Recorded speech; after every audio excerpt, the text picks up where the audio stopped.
According to Jake L. Fischer, the Golden State Warriors could pivot to either Zach LaVine or Brandon Ingram if they do strike out on Paul George. We're going to talk about it all and more, what this could mean for the Chicago Bulls and the rumored bad trade market for Zach LaVine. We're getting into all that on this episode right after this.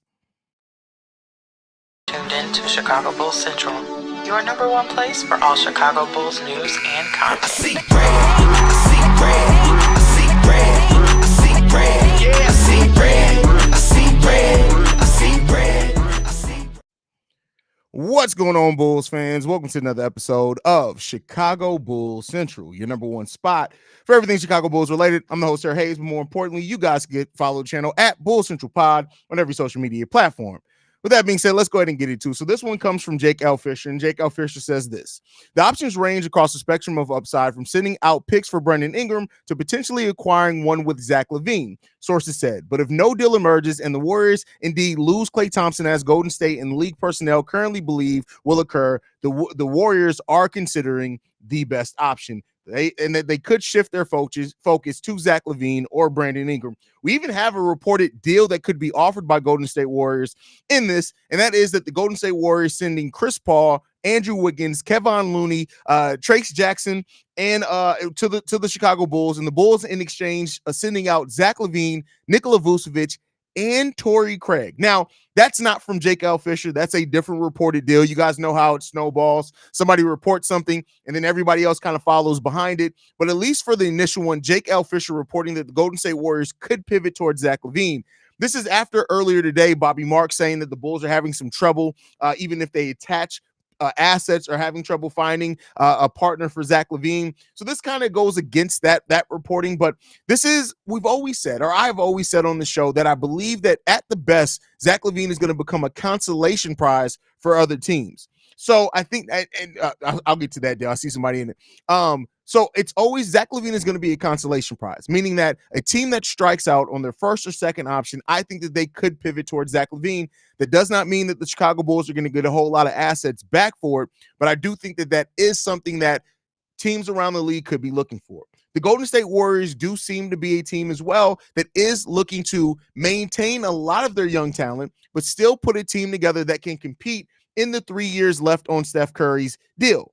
And theoretically as well, with all this said, is that Zach LaVine is somebody who can step into a similar type role as Klay Thompson, meaning he can come off screens. He's not nearly the defender that Klay Thompson ever was, but he can come off screens. He can hit three-point shots. He can even isolate some, and he could look to create some of that replicate some of that Klay Thompson things.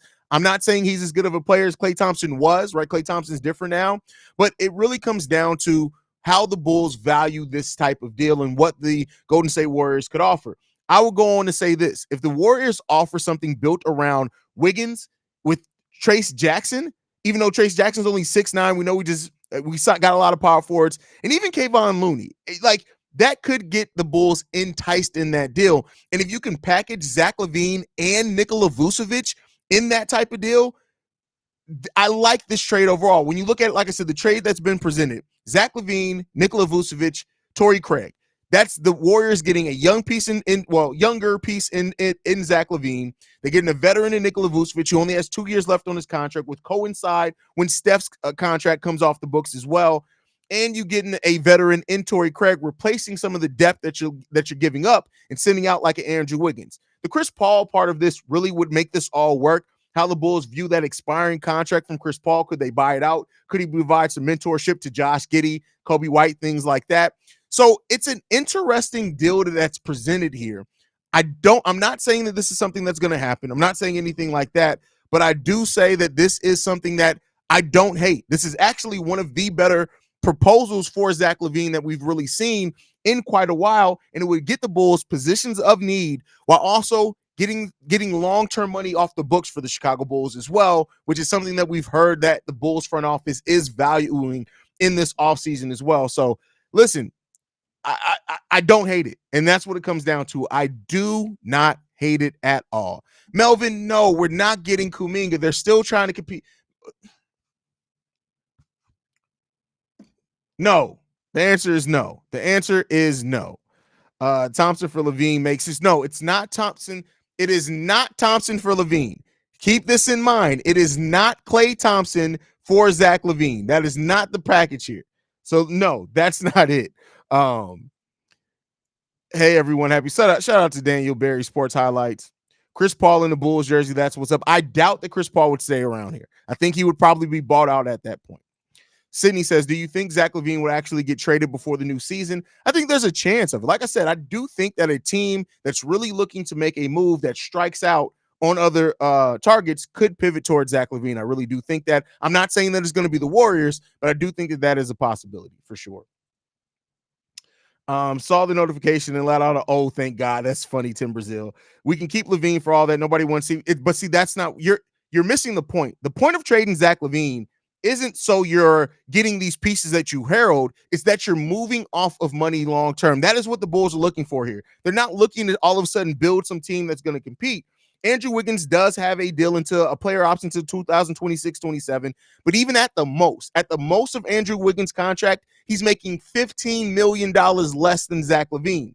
Then you look at Chris Paul, a non-guaranteed deal. I think they got to guarantee it to trade him though, but you could buy him out. So that's what you're looking at there. You're getting so it's not that you're getting somebody that you're head over heels about the pieces. It's you're coming off that money. That's what you're looking at there. I am Skokes in the building, says, dude, teams could look for Terry or Phillips attaching the deal instead of a pick, a young player. But I don't think the Bulls are going to want to give that up. I don't think that. I could be wrong. I just don't think that that's going to be the case. Damn, nobody wants the ball-headed hoe in Leroy Carter. Nobody wants him. Nobody. His mama don't want him right now. So LaVine to Golden State without attaching any assets would be great. Then if you give me Moody, you're probably not getting both. But Kevon Looney, maybe. Kevon Looney, maybe. Bathor Payne says I would do that deal in a heartbeat. Like I said, it's one of the better deals that I've seen. I honestly find it hard to believe that we get rid of Zach unless Philly strikes out on the point guard. I get where you're going at with that. I don't hold out as much doubt as you, but I definitely understand where the doubt is rooted in for sure. Definitely understand that. The only injury Wiggins had recently is mentally.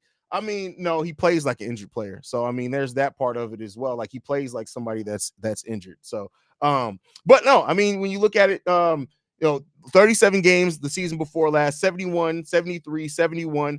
The last time he played a minuscule amount of games other than that that's really it. So I mean, yeah, you're not wrong. He hasn't had very many physical injuries at all. Sup, Hayes, question for you, because Rick Bucher mentioned it well the other day. If true, what other young players would you want personally on the Bulls? What kind of question is that, Vern? What other young players would I want on the Bulls? Like from around the NBA? Fucking no, bro. Like I'm worried about developing who we got. Like very rarely do you go out and get a young player that like I know people have said like Wiseman. I don't think Wiseman all of a sudden develops coming here to Chicago personally, but what's your take on our center next year? I mean, the center more than likely is going to be Nikola Vucevic. He's more than likely going to still be the starting center next year for the Chicago Bulls. Shady Guy says, I just want this over, but if I'm being honest, I don't think he's going to get traded right now. That's just my opinion. I mean, and you are valid in having that opinion. There's more than enough reasons on why thinking that is extremely reasonable and probably the most likely outcome. There's more than enough reason to think that. Javon is a nice player with great defense. He had a bad year, but believe he has to work the work ethic to bounce back next year. And I've said that before, Whiskey, is that Javon Carter, that we've seen players before sign with the team, have a bad first year, and then bounce back in year two. We've seen it. It wouldn't be out of the realm of possibility. It wouldn't be rare. We've seen that happen before. The question is it going to happen here? And does he even still have a role to really earn, right? So we'll see. Trade Drummond for both. So you want to trade two unrestricted free agents? Where do they do that at, bro? Where is that in the rule book? Rob Anto says, just get rid of Vooch and go younger at center. It's not just simple. It's not just like we speak about these things as if you can just walk into the shelf in your Kroger or Walmart and be like, yeah, let me get one of them young centers right there. Preferably, hey, can you while you're in there, can we get a couple of them rim protecting power forwards? Yeah, go ahead and throw that in that cart for me too. While we're at it as well, add a couple of 3-point shooters in there. Not too good at 3-point shooters. If they're a little over ripened, it's cool. But throw a couple of them 3-point shooters in there. All right, check me out. How much that's gonna run me? That's not how it works. It's not that simple. It's just not that simple. So, and I doubt teams think that the Bulls are trying to win. So even if the Bulls lose with Zach, his offensive scoring teams will want for a playoff push. I disagree with that. I disagree with that.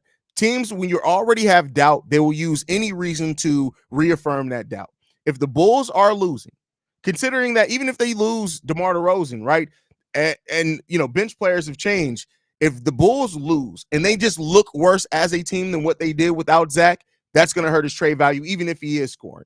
If Zach LaVine is scoring a lot, but the Bulls are losing games, teams will absolutely use that to validate, oh, we told y'all he doesn't contribute to winning. Those are empty calorie stats. There's always more possibility that Zach's going to hurt his trade value than help it. I want us to try to get Jalen Smith and even Isaiah Joe if we can't get Harden. Well, you can't get Hardenstein. We don't have nearly enough cap space. We only have the full mid-level. Hardenstein's going to get offered more than the full mid-level. And we don't even have the full mid-level right now. That's just expected if we move on from DeMar. As far as Jalen Smith, now he is somebody that you could potentially get with the mid-level. We'll see what happens there. Isaiah Joe, I don't hate Isaiah Joe as a prospect. I just don't necessarily love it either.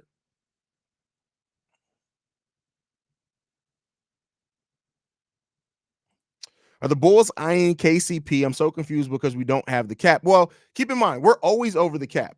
If the Bulls don't re-sign DeMar DeRozan, we can use our full mid-level exception. The moment that DeMar DeRozan signs with another team and his cap hold comes off the books, that frees up enough space to use the mid-level exception. So if he's willing to accept that, we could sign him there.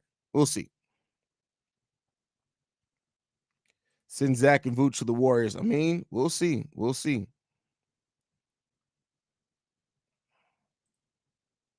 My bad, bro. Just wanted to hear you say my bad. I know you're good, bro. I'm just being like, you've been in live streams, bro. I'm just being silly, man. Hey, King, cool idea. I hope we move on from Zach before the season. We'll see. We'll see.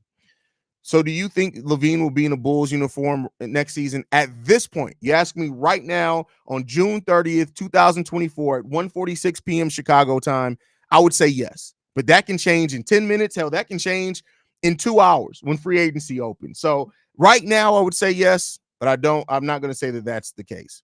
Could we move Vooch to power forward? Like, have you seen Nikola Vucevic play and you think that that's a good idea to move that to power forward? No, you can't move Vooch to power forward. No, that's literally murder. That's terrible basketball. Sacktown, not how it works. Oh, wait, I missed. Okay. Bulls without DeMar and Drummond looking at $22 million to spend. No, that's not. Yeah, we don't have $22 million to spend. If the Bulls, hold on, I can tell you the exact numbers. Give me 1 second. I can give you the exact numbers. It's not $22 million to spend. Okay. So let me make sure this is updated. Yes, it's updated to P Will. So right now, this is high level salary cap talk. Judge your mom, your one titty auntie, don't judge me. So the Chicago Bulls, if they do not sign DeMar DeRozan, Drummond's already gone. He's off that. He's because he's unrestricted. But if they do not sign DeMar DeRozan, they have $30 million beneath the first tax apron. Right. So that's basically $30 million beneath the luxury tax, but that's not cap space. So you can't just go out and sign $30 million worth of players because the Bulls are still over the cap of $63 million.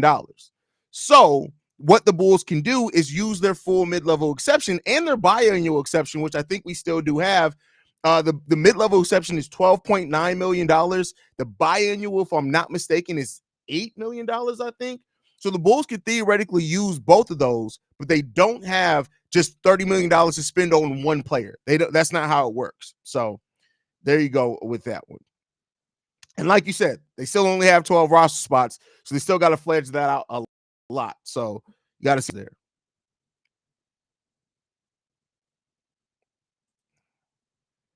Would you be shocked if they re-sign Drummond? Yeah, because it's not going to happen.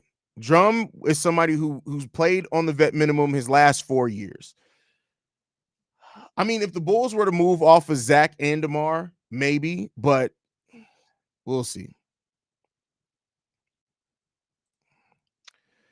If DeMar does leave, who you think takes the starting 3 spot? I think Mattis, but that's just me. I think so too. I think you're either looking at Mattis Bucilis or you're looking at starting Pat at the 3, Torrey Craig at the 4, or vice versa.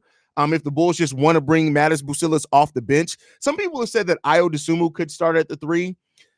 I don't want to see that happen personally, but I guess there's reason to believe that maybe Billy Donovan would do something like that. Maybe. If Zach stays this season, is he still going to start or come off the bench, or is he the starting at 3? I think you got to start him. Probably at the 3. That's a weird lineup. That's a weird lineup. That's very weird. Very, very strange lineup. Do you think Zoe is moved? I don't know. I think if more than likely than not, maybe bought out. The only way that I could have previously seen Zoe moved if he was like attached to Alex Caruso contract, and I don't see that happening. Cedric, yes, I have a whole video on that. Yes, I actually do think that 18 million per is a really good price for him. Mattis P. Will 3 and 4 or 4 and 3. It's perfect to me. Each one get back to the other. Yeah, I mean, it's a nice complementary skill set that you think there, right? So we'll see. Ayo is very valuable as the first man off the bench. Extremely, Quentin. You are exactly right on that. Extremely valuable as the first man off the bench. But all right, y'all. Guys, thank you so much for tuning in. I'm about to go watch the Chicago Sky play. You guys already know if news breaks, we break an episode, or we'll be live. Free agency, we'll probably be live for the opening of free agency as well. So make sure you guys stay tuned in for that. But you can follow the channel at Bulls Central Pod on every social media platform. Hit that subscribe button. In exchange for that, I'll be delivering you the best daily Chicago Bulls content you'll find all on YouTube or on podcast side. So make sure you hit that subscribe button. By the way, as well, if you're a YouTube watcher, go over to Apple Podcasts, go over to Spotify. I know you got one of them on your phone. Leave a 5-star review because you can't leave reviews on YouTube. If you're a podcast listener, go and hit the subscribe button on YouTube, even if you're going to keep listening to the podcast. Trying to get to 20,000 subscribers by the end of the season. But that's my time for today, guys. Love you guys. Go Bulls. See red. I'll be back at free agency opening.